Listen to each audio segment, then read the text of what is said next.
Welcome to the Real News Network. I'm Paul Jay in Baltimore. There's a lot of discussion taking place in the presidential elections about Europe. Some people point to it as an example of how austerity doesn't work. Other people point to it as a way it does work and what needs to be done, that there's no choice but austerity measures and people need to take the bitter medicine in order to have growth. Now joining us to talk about all of this is Engelbert Stockhammer. He's a professor of economics at the School of Economics, Kingston University in the UK. His research areas include macroeconomics, applied econometrics, and financial systems. His research work includes the books Unemployment in Europe and the edited 2011 volume, A Modern Guide to Keynesian Macroeconomics and Economic Policies. And he joins us from the Perry Institute in Amherst, Massachusetts. Thanks very much for joining us. Thank you. So what do you think Americans have to learn from the European crisis? I think there's really two things that Americans can learn. The first is that austerity policies don't work. And the second is that it's extremely important that monetary policy and fiscal policy work together and not in opposite directions.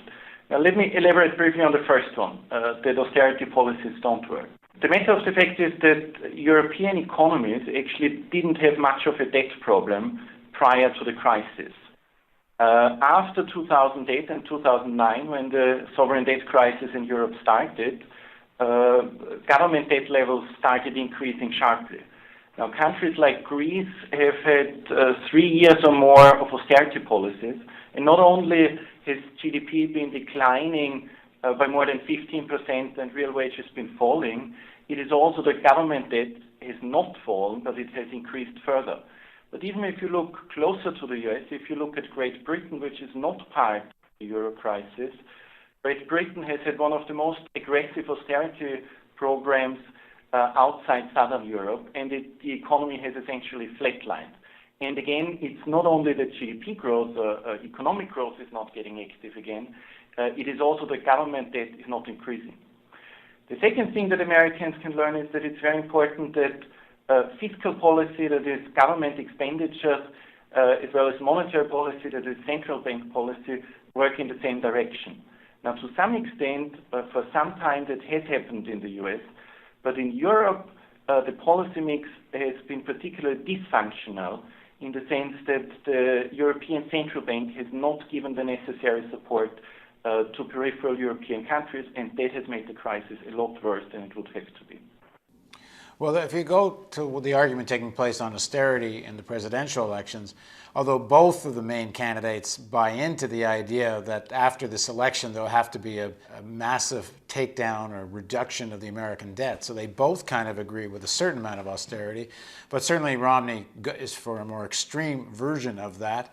The argument simply is it will free up more capital, less government expenditure, frees the private sector to invest. And yeah, there's pain. You got to take the bitter pill to get to the growth. What's wrong with that theory? It's wrong in the sense that it assumes that private spending would suddenly get going if government only spent less. That might be true in normal times. It probably isn't even true in normal times, but it's certainly not true in a debt overhang recession. The situation that we have now is that a lot of households are still underwater. They certainly have enormous amounts of debt. And you have a private business sector that on the one hand also has substantial amounts of debt, but it is facing a private sector that is not spending on consumption. So in other words, as long as the private sector is saving, there's really not much that the government can do other than run big deficits. The only way the effect that it would have if the government tried to reduce expenditure is that it would reduce private expenditure even more. It would turn the stagnation that we are presently in into something like the Great Depression of the 1930s. The argument that, for example, Romney can't make, and to some extent the Obama can't make, because there's the rumor that President Obama has said that his plan, if elected, will be for every dollar of increased taxes on the wealthy, he's going to find $2 of cuts. If that's true, then he's planning for essentially an overall reduction in government spending. But the argument coming from both quarters there is that the debt is simply unmanageable. Romney talks about, it'd be like virtually a sin to pass on this much debt to future generations and such. Why isn't that true?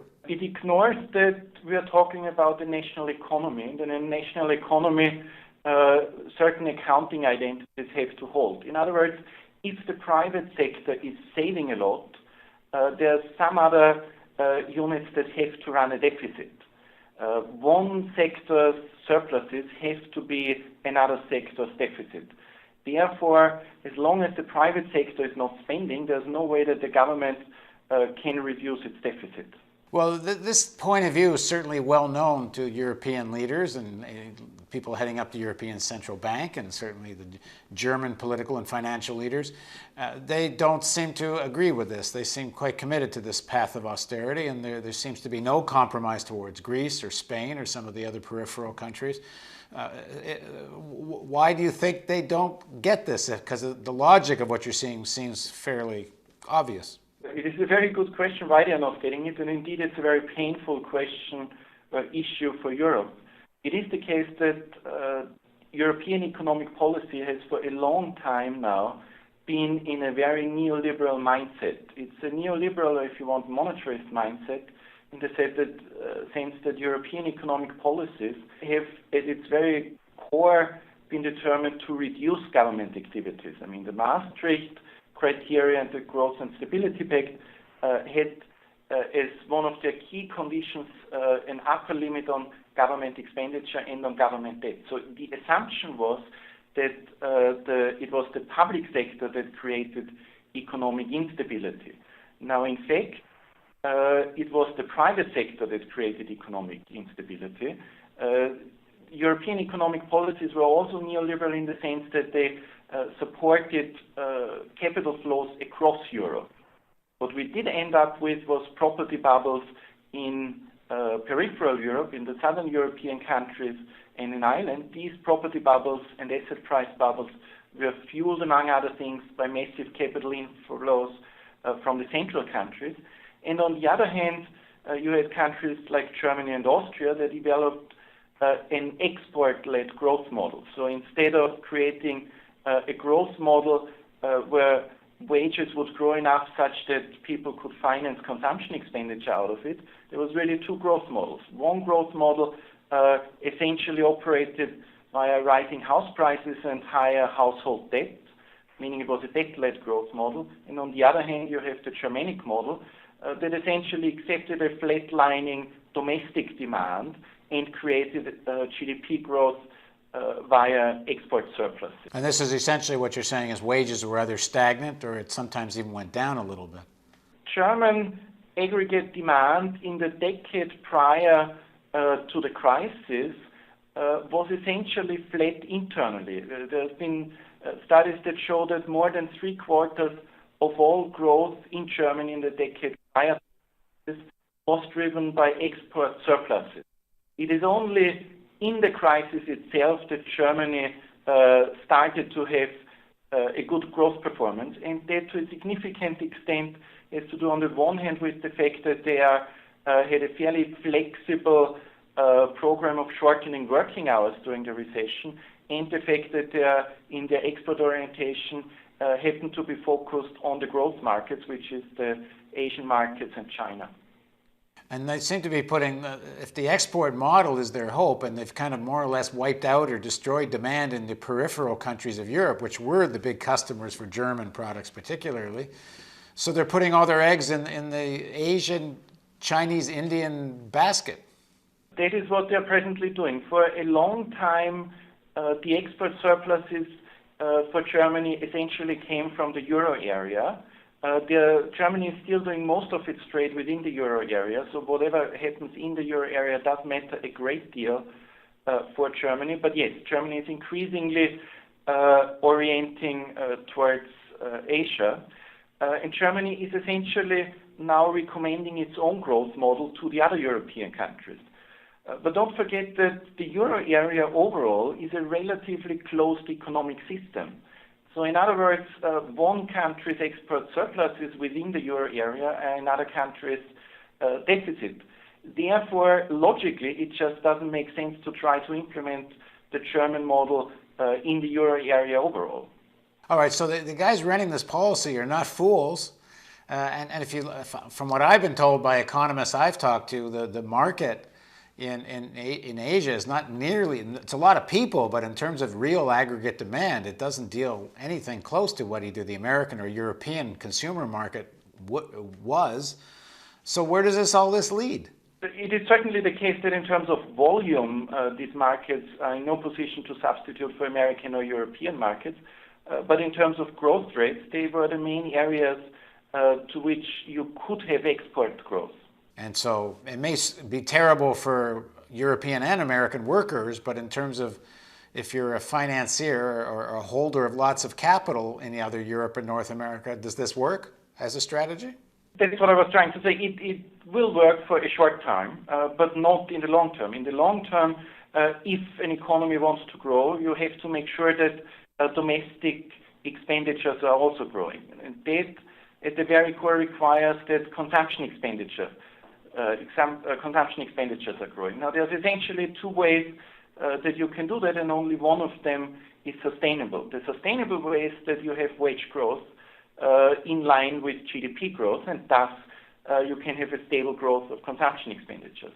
The second way is what the Anglo-Saxon countries have tried in their debt-led growth model, and that was essentially that they had a fairly flat real wage level, but an increasing level of household debt, and a growing part of household expenditures were financed out of increasing debt levels. Now, that is clearly not a sustainable growth model, and it essentially is working as long as you have property price bubbles or asset price bubbles, and that is why the US and the UK are finding themselves in such a difficult position to reignite their economies, essentially because you have a huge debt overhang, and you have the huge debt overhang because wages have not been growing in line with GDP. At the time of the G20 meetings in Toronto, I went through the final statement that all the countries signed on to, and it was mostly about how to deal with the economic crisis. And I looked for the word wages in the document. I couldn't find the word wages used a single time. There was some reference to how China should do something to increase domestic demand, but zero when it came to rising wages in Europe and North America. And you certainly have not heard the word wages once in the presidential campaign, except from Romney, who says he wants people to have more take-home pay, but he means because he's going to lower taxes, not because wages are going to go up. So assuming the discourse doesn't change in North America or Europe, and there's nothing done that does facilitate higher wages, then what? Then we're in for a decade or two of stagnation, and whether that stagnation turns into a depression essentially depends on how much of austerity policy we'll have in fiscal policy. But the matter of the fact is that the structural reason why consumption expenditures have not been growing in large parts of the developed countries is exactly that wages have not been growing, and therefore consumption expenditure can't grow. There is a strong tendency to look at wages only as a cost factor, in other words, as a decrease in competitiveness. But Keynes already pointed out in the 1930s in a discussion of the Great Depression that wages, of course, are a source of demand. And if you cut wages, you're cutting off the branch on which you're sitting. Therefore, the only way that you can have a sustainable recovery is also if you have sustainable wage growth. Thanks very much for joining us, Engelman. Thank you. And thank you for joining us on the Real News Network.